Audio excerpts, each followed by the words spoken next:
hadis yang ke-10 an Abi Hurairah radhiyallahu anhu anna Rasulullah sallallahu alaihi wasallam qala man aftara yawman min Ramadan min ghairi rukhsatin wala maradin lam yaqdihi yawmud dahri kullihi wa insamahu. Daripada hadrat Abu Hurairah radhiyallahu anhu, sesungguhnya Rasulullah sallallahu alaihi wasallam telah bersabda, sesiapa yang tidak berpuasa sehari daripada Ramadan tanpa sebarang keuzuran atau sakit, dia tidak akan dapat mengqadakkan puasa ini itu walaupun dia berpuasa seumur hidup, walaupun dia berkemampuan untuk melakukan sedemikian.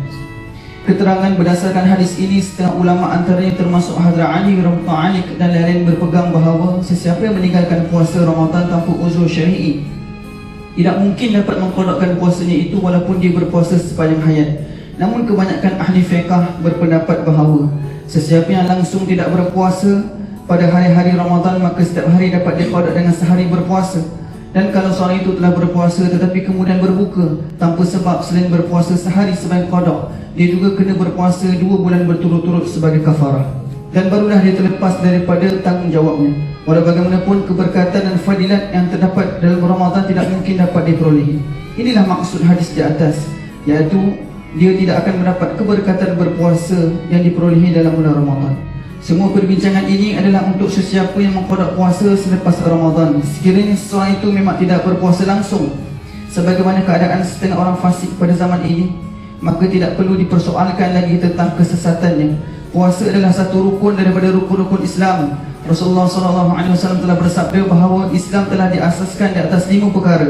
Pertama ialah pengakuan tauhid dan risalah kerasulan. Selepas itu 4 rukun Islam yang masyhur: solat, puasa, zakat dan haji. Betapa ramai orang Islam yang dibanci sebagai seorang Islam tetapi dia tidak pernah melakukan apa-apa satu pun daripada kelima-lima perkara tersebut. Dalam pendaftaran kerajaan dia dikira sebagai seorang Islam, tetapi di sisi Allah Subhanahu Wa Taala dia tidak dapat dikira sebagai seorang Islam.